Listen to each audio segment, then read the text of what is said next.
Yeah, absolutely. Woo! I am Joe, this is Boxxy, and we're going to be hosting the second voiceover panel for you. Woo! We realized that we have bosses, and then we have all the characters that assisted us against those bosses. How cool is that? So going down the line, of course, we have Jennifer Hale, Naomi Hunter. Next to Jennifer, of course, the one, the only, the boss, Lori Allen.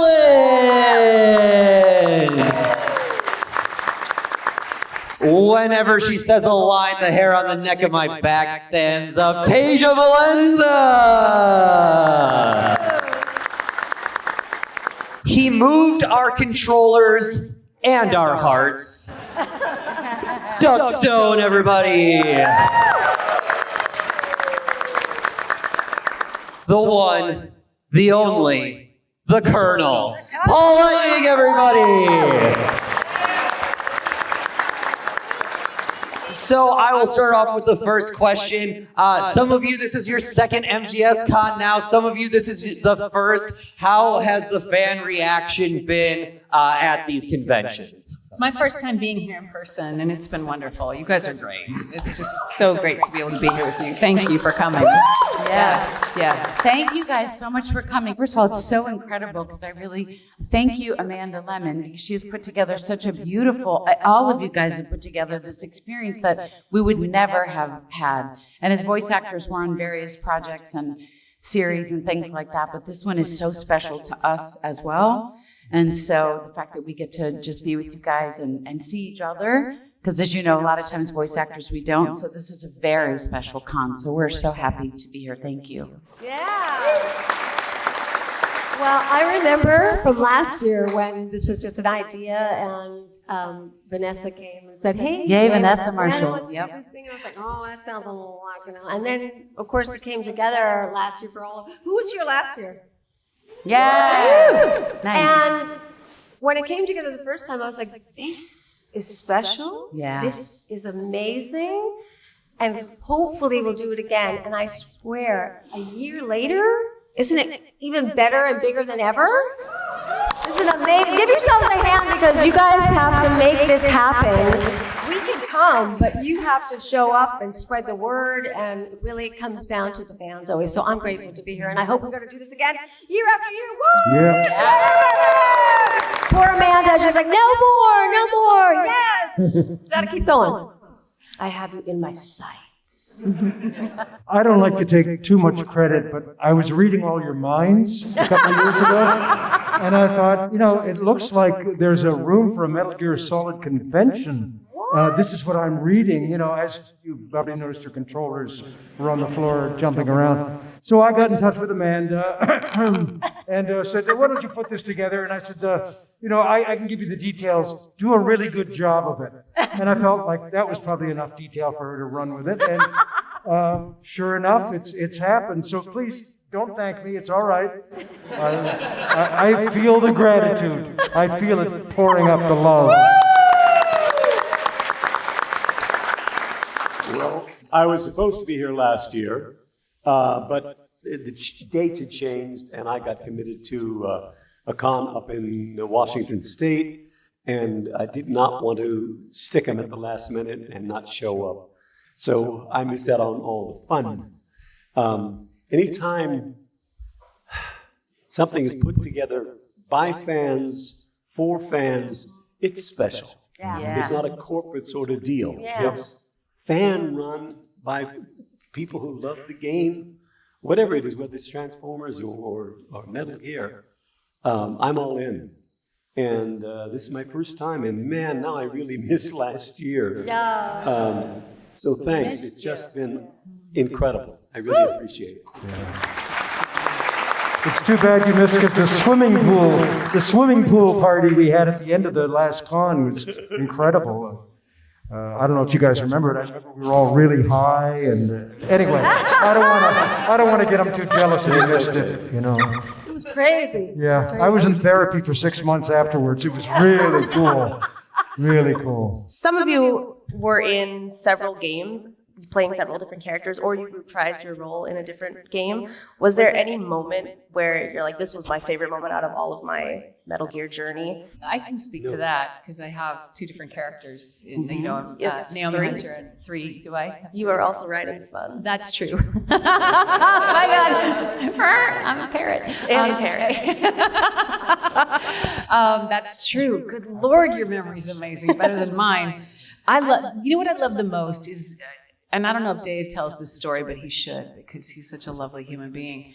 Between the time we did the first one and the time we returned to do the second one, Dave became a big fat star as a writer. Actually, as a brilliant writer. So when he came back to negotiate for the second one, he had some clout. And they offered Dave a ton of money, and they offered all of us scale. And Dave said, hold the phone. He said, I want 2 things. I want everybody to at least be paid this much. You can pay me less. And then he said, the other thing is I want to record with us in the room as many people as often as possible. Woo! And it makes such a difference. And I think one of my favorite memories, was all the way forward to 4, was just being in session with him. Because Dave and I have been buddies since, he's one of my best friends, and we've been friends since 95. He's my family. And so just to be in that room with him, this is the greatest thing. Plus he's hilarious. So yeah. It's interesting. So if you're not in the room with one another, right, which is often the case, to be able to do just even like 1 or 2 sessions with Dave was so intense because you're actually with your scene partner, which is, especially as a voice actor, you just have to act with a person that's not there. And that's our job, right, is to do that. I think one of the other things that was really amazing was a recording session I got to do with Vanessa, which was great. And then our voice director, who we owe everything to our dear friend, Chris Zimmerman Salter. And she is an intense scene partner in your ear. You love him. You want him. You've had a history. And it's just like, you come out of these sessions just drained, but in the most amazing way. It's exhausting because you're like so in it. And also you have some effort fight stuff that's taxing on your voice. So you come out of there just worked. And it's been interesting because I know you have to kill me to move forward. So I'm sorry. I love you. And I forgive you. it's just, yes, but it's just been such a blessing to be able to see don't worry, the stuff that's coming out is completely the same. The only thing we had to re-record was stuff for the actual, what's the word? Like device, not PlayStation. Controllers. Control. Yeah. Move the D-pad So in the there's circle direction. So we're all very excited for that. So it's like it's almost like a rebirth. So we're just as excited as you guys, believe me. That's awesome. Well, I was killed, so I'm just dead. One time only, one character only, but, obviously, it was a good death.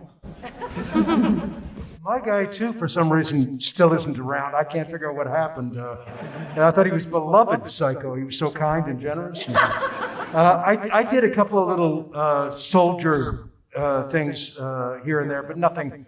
Well, truth is, in the first one, I did all the roles.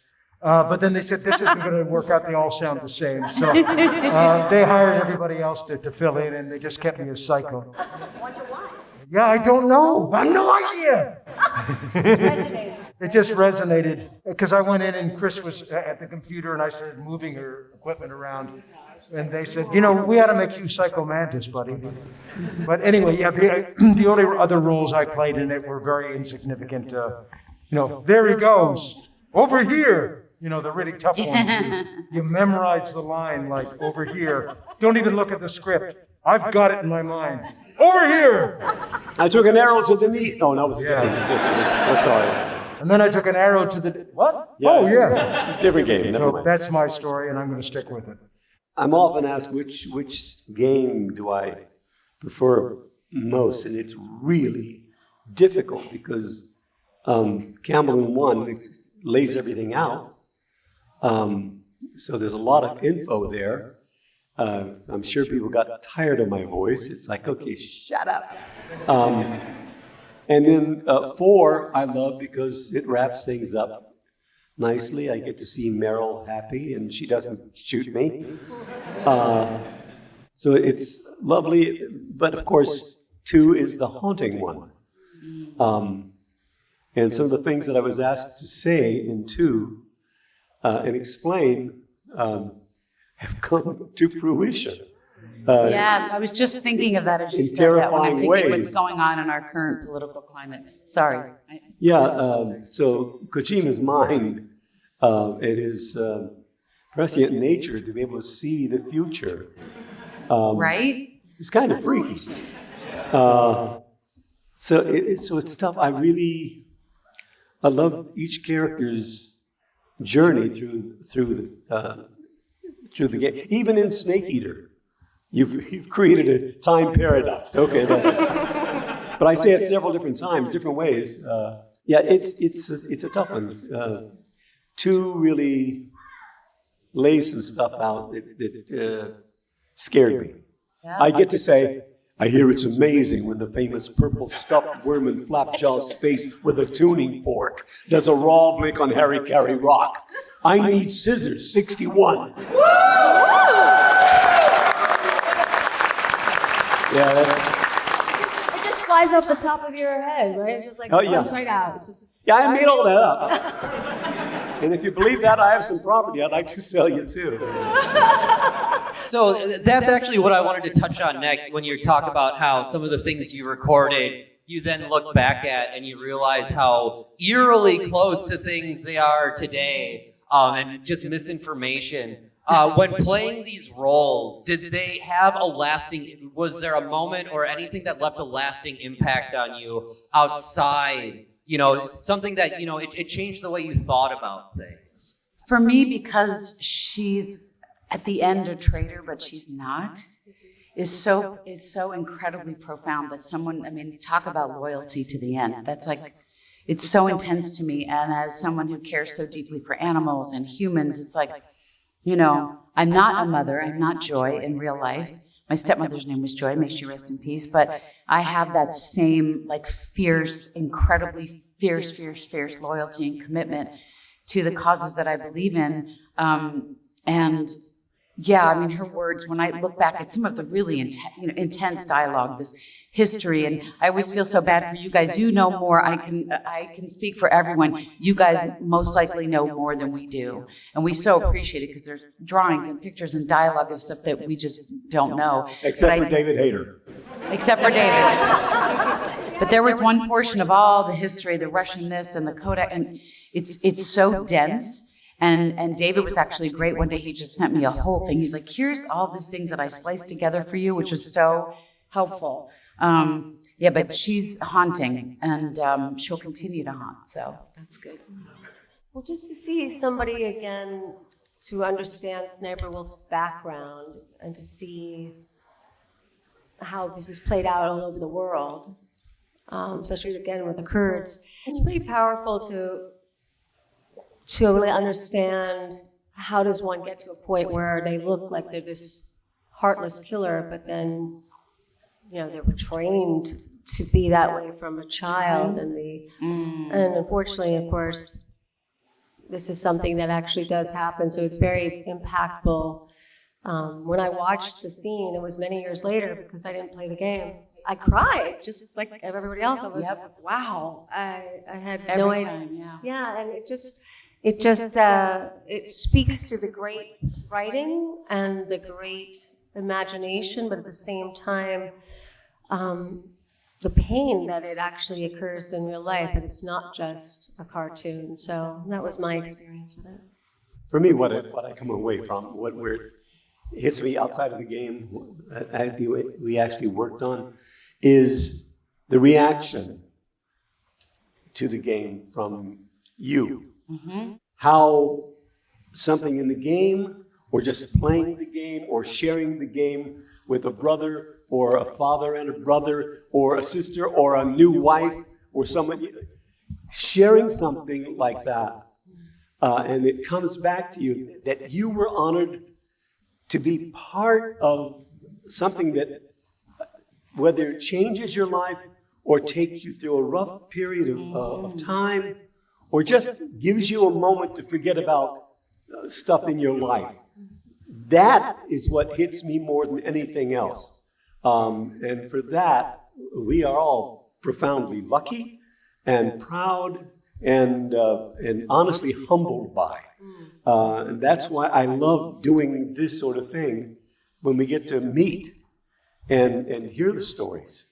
That it's not just a game. There's more to it than a game. If it was just a game, it wouldn't be around since the, 98, 97? Come on, there's more to it than just a game that keeps everybody locked in. It's something special. We changed the way games are made, that's for sure. Yep. So, I'm the lucky guy.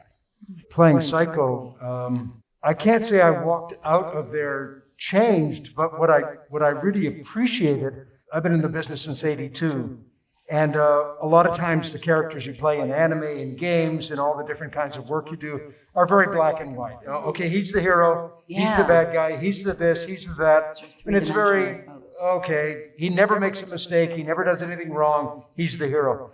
I liked Psycho because of how conflicted he was. Yes, very complex. And that was, I come out of a theater background initially, and you are playing more complicated characters. So that was really what I appreciated once I got to understand the character more, was it was such a challenge as an actor to have him being so self-conflicted. As much as he would say, I'm this and I'm that, and I'm sure of it, we know that inside there was a self-war going on, and that's a lot of fun as an actor. Yes. Very challenging to play that kind of character. So that for me was it. And then just very briefly, I didn't really do much internet stuff. I didn't know what was happening with the game.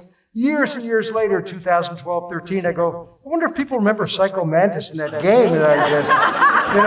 That was a lot of fun. I look up and I go, they can say, the 10 most noted villains in games. Yeah. Psycho Mantis. Holy mackerel, it is still, that's, You are iconic for all of us, for especially that were that age. And this ties into Paul too, you and Jennifer being helpers.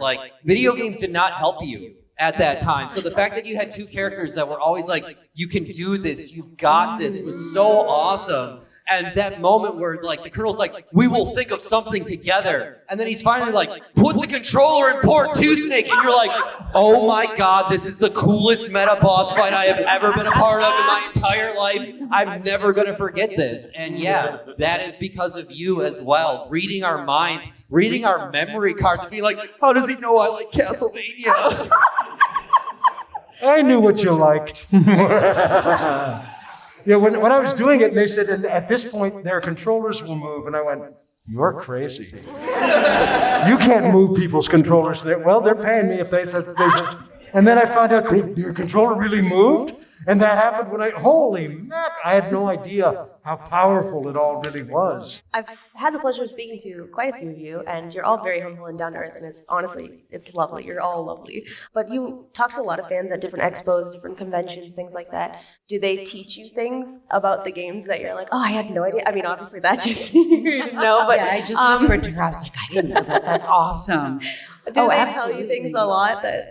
Not just certain quotes that are one must die and one must live. Not things like that. I mean, those lines are obviously resonate. Every character has those things. But yeah, I mean, just about the game itself and how, like you said, so much how it impacted you. I don't know if this lovely gentleman is in here because I don't see with all the lights, but like you said, he's this is how my dad and I bonded. This got me through a time when I had surgery and I was laid up right? So, but yeah, you guys teach us so much about, especially for the boss, there's so much, it's dense. It is dense. It's like an encyclopedia. So I learn more and more about her every second, but clearly not as much as last year and this year. Well, I mean, it's no secret that I suck at playing games. I don't do it because number one, I don't have any time, and number two, I suck at it. So to be our experience of games is so different from yours because our scripts are in a game is this thick. and we get an Excel spreadsheet most of the time, Especially for a game, yeah. unless we're privileged to have something like this where we get to record together. And we usually, for me, 85% of the time, used to be 95% of the time, we never see the lines before we step in the studio. So everything that you're hearing that we've recorded is cold reading. And it's like done within a tiny handful of takes, like, okay, to market, there you go. And our experience is this immediate experience of living in the writing, bringing that to life in the realest way we can in our sliver of the game, which is kind of like a real life of the character. Like, I don't know what what her character did or her character did, because that wasn't there. And so from you guys, then we get to have the experience on the other side of the lens. It's awesome. I love hearing the stories and the things, and it totally fills in the holes. It's like, awesome. I could either spend hours watching YouTube and figuring this out, or I can just talk to all of you. Yeah. It's so great. Yeah. But it shows you the script. Like years later, I got a call. I thought it was somebody joking with me. They said, we're with a talent agency or PR agency in Florida. We're doing some commercials about cars, and we want Mantis to do the commercials. And I thought, okay, is that you, Joe? Come on, I'm not falling for that. They were real, and they licensed from the company images of Psycho. His famous standing on the table thing. I can read your mind. You want to drive a Honda with the so-and-so. Yes, you want the gearbox. And I did about 3 or 4 commercials out of the blue. So I said, great, I volunteer and serve on the board of an animal rescue, a cat rescue. So I said, okay, I'm going to take 10% of what I just made from these commercials that came out of the blue and donate it to Kitty Bungalow and save some more kitties. Yes, they do great Did work. they actually allow that? I was so surprised that the IP They licensed allowed it. them. They licensed it. When they called me, I said, you realize, guys, like I was talking to a child, that you have to get permission to do that. They said, well, we've already done, and they named about 3 famous cartoons, and said, we've already done those ones. They went, whoops, okay. I'm a little embarrassed. You know what you're doing. I guess, it's a fair question. I guess you guys have done it before. It's a Okay. fair question, because a lot of people haven't. They go in and Yeah, they don't know you're in about trouble. licensing. And You're in trouble. Yeah. They licensed it and they played it, and it still can be found on YouTube. Yeah, I wasn't Snake doing and Colonel Campbell did a spot for Ford. Oh my God, how funny. All right, how about we open up the floor? Raise your hand if you've got a question for anybody on the panel. Oh, I'm going to start with this guy just because he's closer to an end. We'll get to you if you want to come up here, yeah. I've been seeing a couple of shorts of certain people using y'all's voice using AI. I was wondering how you guys, I know everyone's against AI, but I just want to hear your personal takes on that. Oh, yeah. Thank you again. Thank you. Okay, number 1. Sit down. Thank you. All I heard was AI, and then my Shout out a profession here. Somebody shout out a job that you have. What do you do for a living? Somebody who has a trade. Any tradespeople in here? Plumber. Great. So if you've got a special technique that unclogs everything better than everybody else, and this person hires you to come to their house and fix their pipes, and they document everything you did, and then they duplicate it. Is that not theft? You do not get to use my voice without, and I can't speak for anybody else, that's why I'm saying mine, without my explicit written permission and consent, because you are stealing from me. Yes. Now, this applies to all of you, regardless of your profession. We are living in a time when, in the 1960s, the average CEO made 20 times the employees' salaries, right? In the 80s, I think it was around 42 or 46 times more than employees. Does anybody know what that multiple is today? 399 times the average employee's wages. When you get to that level, you no longer have a perception of what it's like to live like the rest of us. You might have at one time, but you forgot. And you're looking across at the other CEOs, comparing yourself to them, going, well, their bonus is this, where's my bonus? And you're playing a totally different game that is disconnected from everything else. And it is Elysium, if you saw that movie. Everybody's being put on the chopping block for profit. And we are allowing it. And I'm gonna go there, because if we don't go there, we're going down. Please go there. I don't care. I mean, I do care, but I'm not going to be partisan. Sorry about the P's, it's just the way it is. If you don't vote, you have caused the rest of us extraordinary difficulty and pain. Yep. It doesn't matter if it goes your way or not. If you don't get up, an adult, or find a way, unless you're in the hospital or you're with a loved one who is passing or in desperate need, Vote. Nerdsvote.com. Get on there. They have tools that will help you get registered. We are in this position because we have stuck our heads in the sand, because we have been apathetic, and I was in that boat for years too, and now we're here. This started in the 80s. I too started in this business, I think it was 1982. We're here, and we can do something. They all want you to think you're powerless. They all want you to think it's the system. You know what? The system feeds off of us. This is the matrix, and we can unplug. We don't need to, much as we might want to, light things on fire. We don't need to do other violent acts, but we can vote, because they live off of our energy, our money, our consumption, and our time, and we are in charge. That's what I have to say. You can also preach.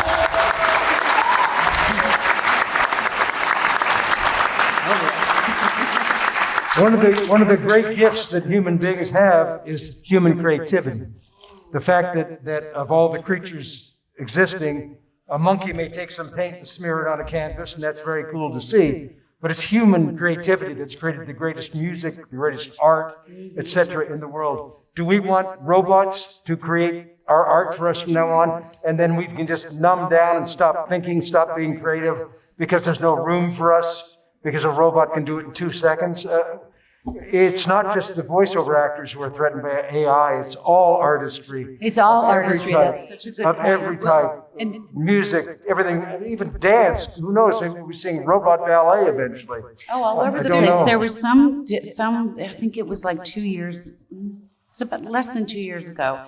And I forget, Jennifer was saying just that you do not have permission to use my voice. And I retweeted it and said, something like, yes, my sister, yes, my sweet Jen, something like that.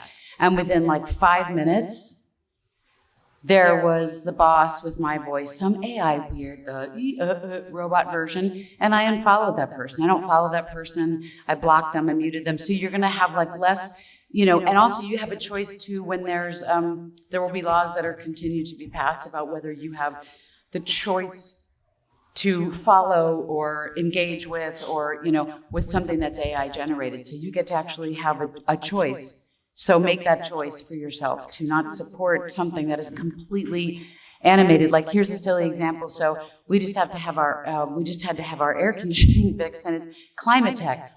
And when I called, it was like, welcome to Climatique, and please press 1. And I said to the guy, if you give me a good deal, and you guys were really nice, I said, can I do your outgoing message for you? It sounds ridiculous. And he's like, oh my God, yes.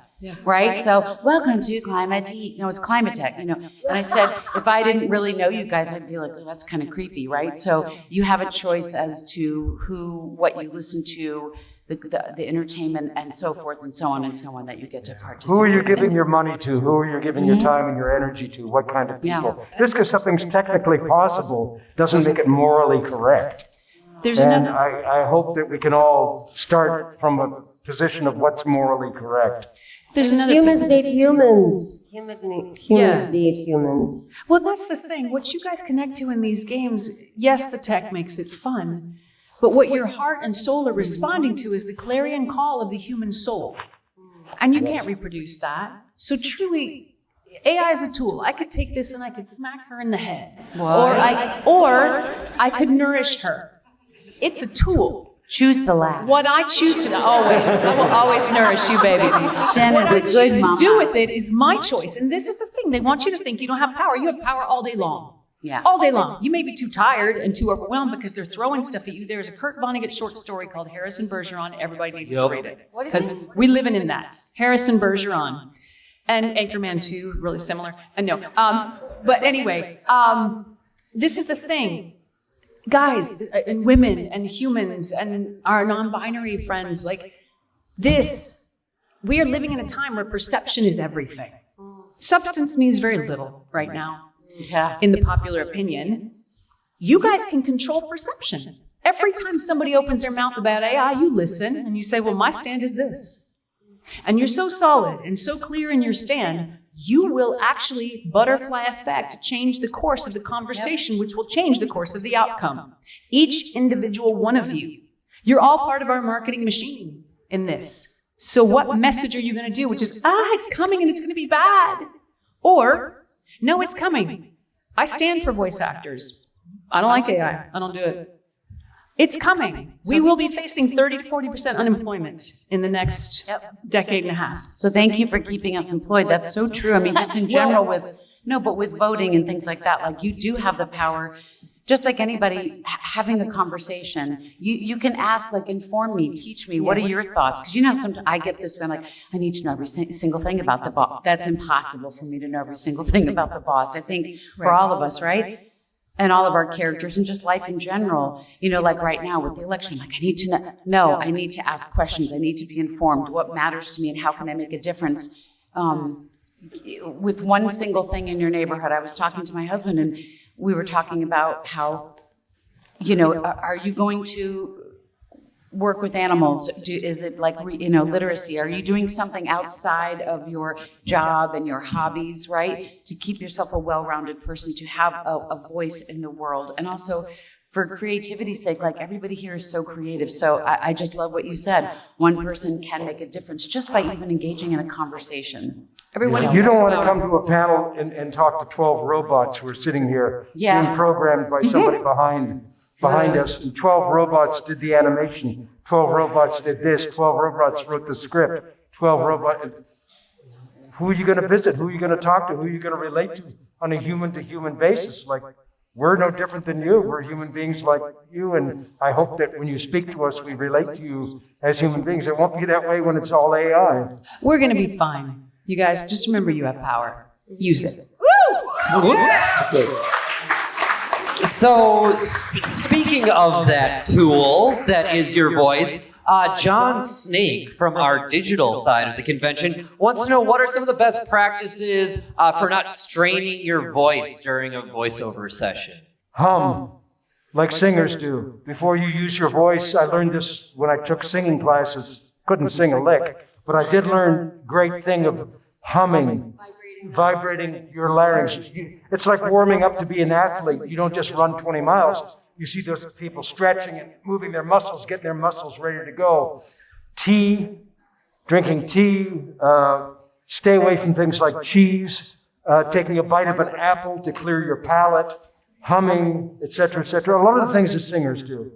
I mean, I've had vocal issues before. I've had vocal surgery. It is not fun. So I have learned to warm up my voice. I'm in a show and I am constantly using some singing straws, and there's easy apps on your phone that are for warming up and warming down. I personally think that that's the most, and our voices change, whether it's dry from the air conditioning, whether it's the heat that's on in the wintertime. But for me, singing, and I also finally learned years and years ago to stay away from anything that has menthol and eucalyptus, right? So I don't have the halls and Ricola, or I don't even, I'm back to chewing gum to try not to snack late at night.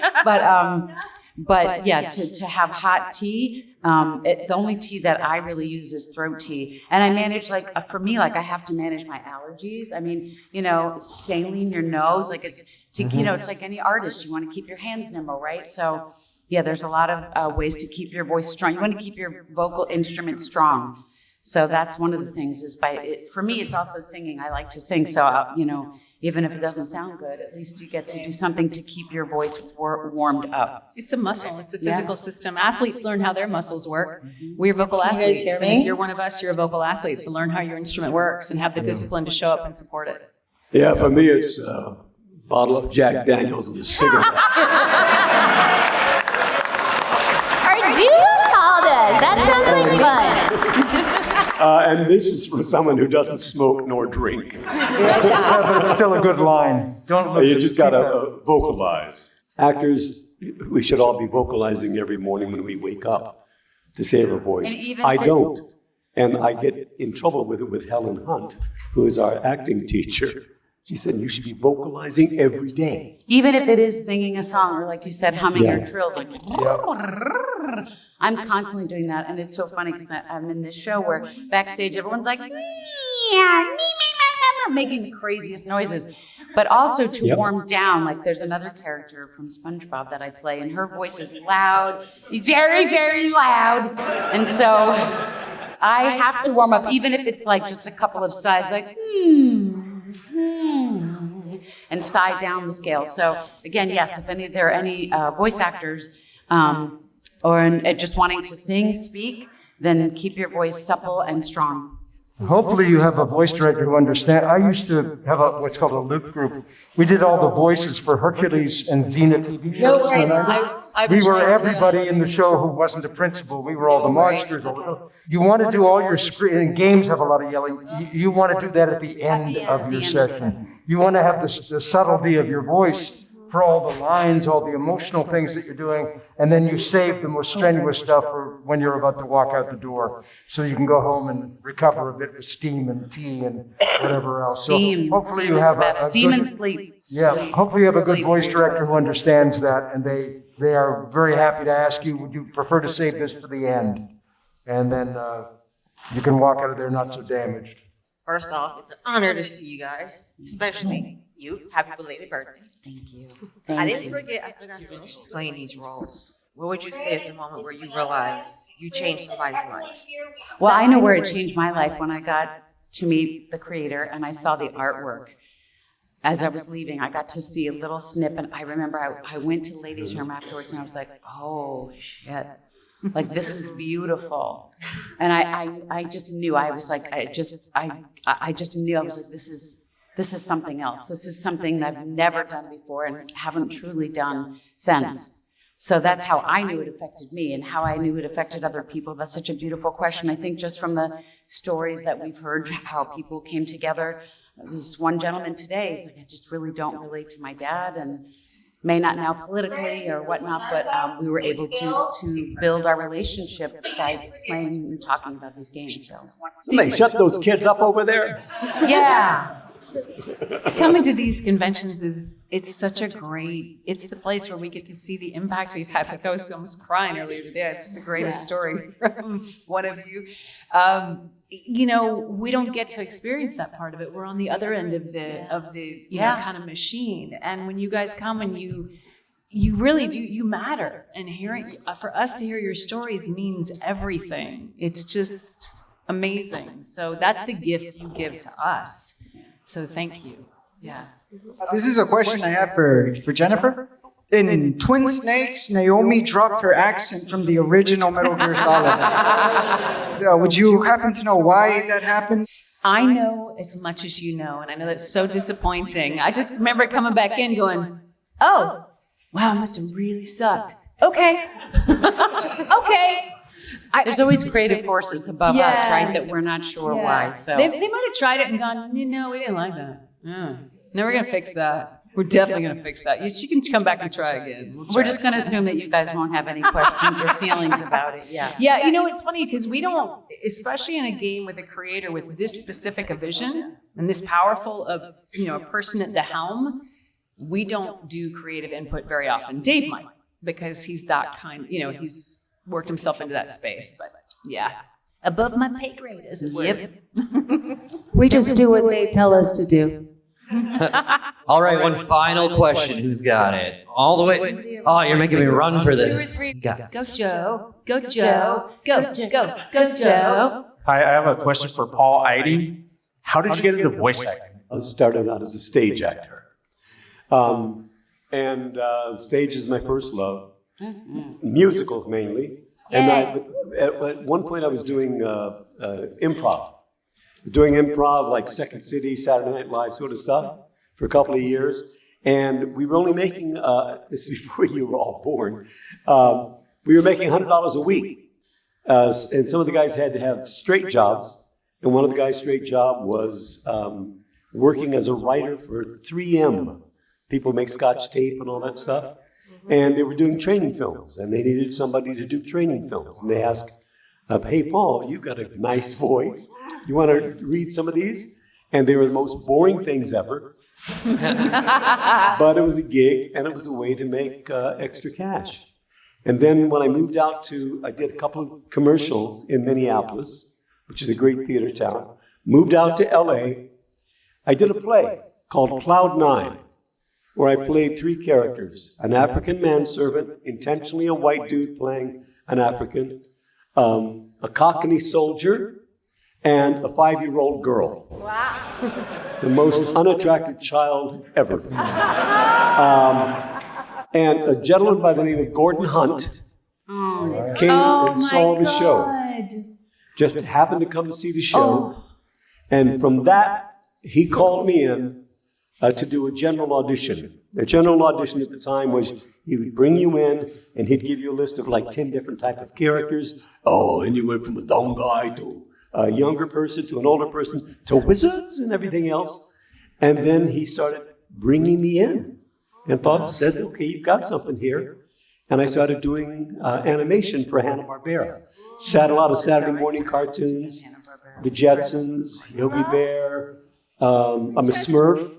The second time they brought the Smurfs back, not the originals, but Chimney Sweep Smurf. And then the Transformers happened, and Johnny Quest and everything else. And then the video games started happening. Show off.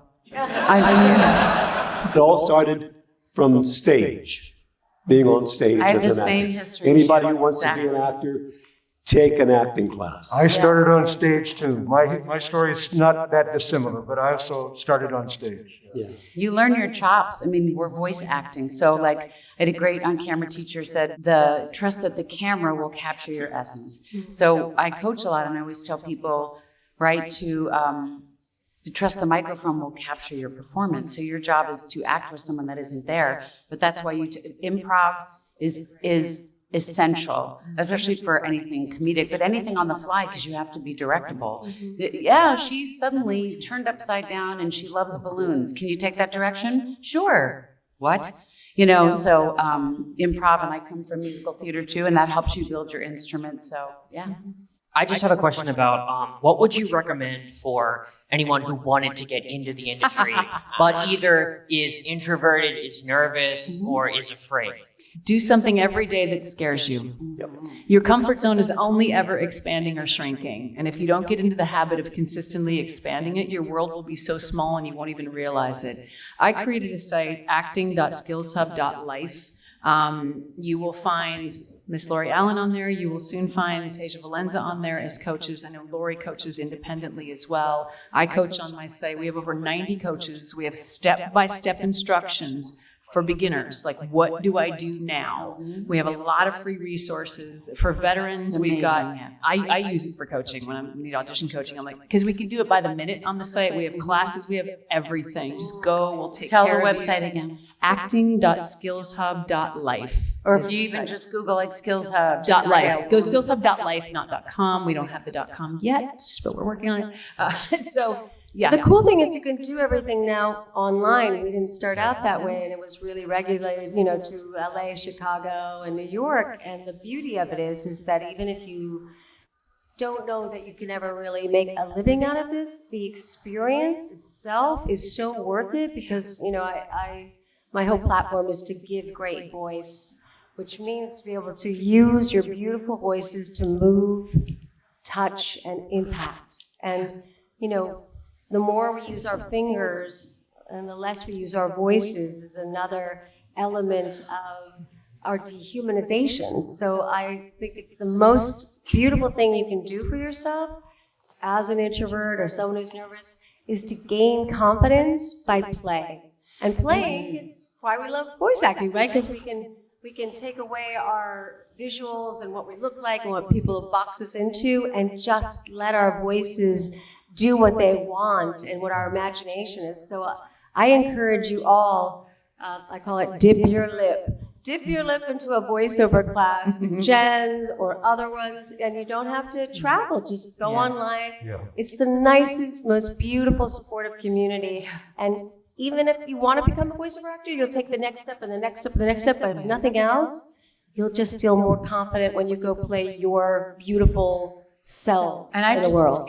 I want to chime in really quick on that. If ever you're taking a class and someone isn't telling you exactly what the class is about, or if you're making a demo, like I help people make their demos, I give people a 10 to 15, sometimes 20-minute consultation. I want to know where you're at in your journey as a voice actor, as a person. Have you taken some improv? Have you done any commercials? Where do you live? There's regional agents all over the country. So sometimes it's not great to be with a Chicago, New York, or LA agent. There are agents all over the country. And P.S. introverts run the world, extroverts just make it nice and shiny. And Keep in mind that as glib as we all seem and we're all comfortable talking to you, most of us, at least I know I was, terribly shy as a teenager. I would not speak for weeks because I was so withdrawn and inward or whatever. Acting and stage acting, you're being someone else. And for me as a teenager, I was doing theater, and I got to be on stage and be somebody that I wasn't, and just immerse myself in the role and help me be a better actor because I wanted to hide in that role. I didn't want to be Doug up there. Doug was nervous, but Freddie, who I was playing, he was bold and strong. So I got to be Freddie up there, and that builds your confidence as a person that you can portray these different things, and you discover what's inside of you. Hey, that person, because it didn't come out of the air, if you're playing a confident person in voiceover on stage, that's you. It's just a part of you that you're now using. So getting out there and acting, be it voiceover classes online, there's wonderful teachers out there, or just starting an amateur theater wherever you are. Or an improv class. Or in an improv class. I took improv also, but studied at Second City in theater sports, made my living for a while doing comedy, improv, and sketch work when I was starting out. All of that stuff builds your confidence because you got people out in the audience applauding something you just did. Oh, okay, I am worth something. I am somebody. So this business can really help you discover yourself and build up. Just make sure you go to legitimate people that work in the industry, not people who just talk about it, but be taught by people who are working in the industry and truly understand, because styles change, things change over the years. You want to be with current people. Jen's site, I just looked at the details behind it. I kid you not. It really is a masterclass from beginning to every stage. Mindset and a community. I encourage you all to check it out. It's really amazing. Yeah, we have, and Doug's point is right. Thank you, Tasia, is that people who are current is really important. But there's a great hack that I found when you feel that, super shy, super introverted, super anxious feeling. Switch over to service. Yeah. It's not about you. It's about the project. How can I serve? How can I serve the project? Because then you're irrelevant. Then your self-importance falls away and your self-involvement drops because we all have it. But when you go into service, you don't exist anymore. And you're just like, what's the project? What do I have to become? I'll become that for this project. And then you don't even think about yourself. And it's so relieving. And you and I were talking about, so I forget I was telling Jen this at our break, that I forget who sent this to me. But Bryan Cranston, I'm sure everybody knows who he is, Walter White from Breaking Bad, but before that, definitely comes from the stage. You can look him up if you don't know. He was on a soap opera. Oh, he was on the soap opera. Yes, she started off on soap opera. Yes. He was on Loving. Oh my God, I forgot about that. Yeah, you just never know. His latest book in particular, he is such an actor's actor, and he has the most wonderful sound sage advice, and he talks all about his life experiences and his experience as an actor. And one of the things thank you, Jen, for saying that he talks about, I'm going to paraphrase terribly, but he says something about, he was asked about, not around Breaking Bad, but before that, like what changed for you? Not like, what would you say to your younger self, but what would you say to your middle-aged self? And he said, what can I give, not get? I didn't go there to get an agent, to get an autograph, to get, you know what I mean? Like I was there to give a performance. I was there to serve the text. I was there to tickle myself. I was there to serve the text, the piece, to enjoy the process. And if I had any result, like an outcome that I was to expect, I was then setting myself up to fail. So if you can do it for the love of it, the joy of it, and then yes, to be of service to the piece, then it takes you out of all the stuff that we all feel, insecure, self-loathing, my voice sounds weird or whatever, and bring yourself around, just in life in general, go where people are yummy, that feed your soul, right? Because there's enough weird people we have to deal with in our lives. I mean, we're all good weird, so we're all nerdy good weird. This is my weird. I'm gonna dovetail only because I want to say somebody every day needs to hear your voice. Yes. There is somebody, your aunt, your grandma, your best friend that you haven't talked to, people on Facebook that you love, your community.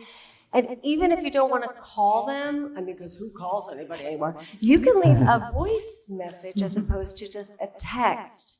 And the more you even do that, and sometimes I'll leave a voice message, it'll take me 5 times and I'll keep erasing it. But at least when I'm making it, there's never a time somebody says to me on the other end, even if they texted, thank you so much, that made my day. So if you want to just practice being a voiceover artist, start Read stuff leaving and record voice it. messages, start calling people. We are so read old. We grew up. Read books, read anything. But Read them out loud. I used to Read sit and at home record and read yourself. books out loud. Or See if you do can go you through a whole streaming? page without making a mistake. I'll give you Tasia's phone number when we're finished. So I want everybody to call Tasia. Right?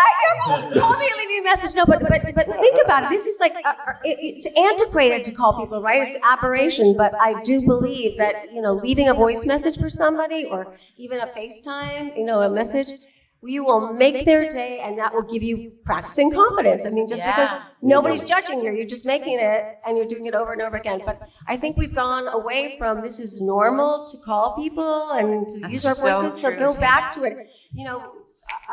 My motto is, I'm bringing voice back. Yeah. So do There you it. go. Everybody, I want to hear everybody commit to leaving one voice message for somebody today. Somebody that loves you. Come on, let's do it. I want to hear more. Woo! You guys are awesome. All right, give it up for the voice actors of the Metal Gear Solid series. Thank you guys. Thank you for having us. Thank you guys so much. Hey, wait, everybody stay still. I want to take a selfie. And you know what? As a surprise for the rest of you, they're gonna go back to signing stuff. But we have one more person that wants to say hello from the voice acting community. She's gonna pop up on this screen right here. Say hi, Debbie. Hi, everybody. How's Where it are going? those hot girls? Did they all leave the stage already? No, we're right here. We're right here. Hi, gorgeous ladies. Hi. Aloha. Hi. Oh, should we say aloha? Aloha is what we say here on the island. I've been helping baby albatross fledge today all morning and trying to keep in touch with some people coming by to say hi, doing like FaceTime calls. And so I'm helping birds jump off a cliff. And I was just listening in on you gorgeous ladies, chatting up the audience. I hope you guys are having so much fun. I'm so sad I'm not there. We miss you. Thank you. I love you all. We Have miss fun. you, Debbie. Oh, Thank you by for the way, I being- just want to say something about the phone calls and the leaving messages. I did get a voice message from Tasia today, as a matter of fact, and I call people all the time. And it's something I do. When I see on Facebook that it's someone's birthday, I call them. I never write them on Facebook. So I'm with Tasia. Someone wants to hear your voice every day. And so I do my best. I mean, I'm floating in the middle of the Pacific Ocean. So sometimes I just get a little lonely out here. So I love calling people and I love leaving voice messages. So I agree with you, Tasia, and we should all get back to that. Is everyone having fun there? Everyone's sitting there so quietly. Wave to me. I want to see that you're alive. Lolly people. Love you, Debbie. Will you guys stay still really quick for a selfie? I'm going to try. Oh, sorry, selfie. Yeah, they're doing a selfie. So, hey, Quiet. you're working on a really cool project right now. Right? Can we talk? Can we say anything about that? Oh yeah, I'm going to be recording voiceover for the Summer Olympics in Paris starting tomorrow. And so if you are going to watch the Olympics at all, you'll hear Meryl. Well, I don't know if I'll sound like Meryl, but maybe. Anyway, I'm super thrilled. That's why I couldn't come see you guys today. And I hope you guys will go over and see Megan at my table and see if I got a brand new piece of Snake and Meryl that's super cool, and David will sign it as well. I pre-signed some if anyone's interested. And if not, I will see you all next year. I promise. Metal Gear Solid Con was my favorite convention ever. I love all the fans. Did the selfie happen? Can I keep talking, or is Lori We're gonna get the do a selfie? quick movie. So wave. Here we go. Okay, I'll wait. Wait. Oh, wait. Yeah. 1, 2, 3. Woo!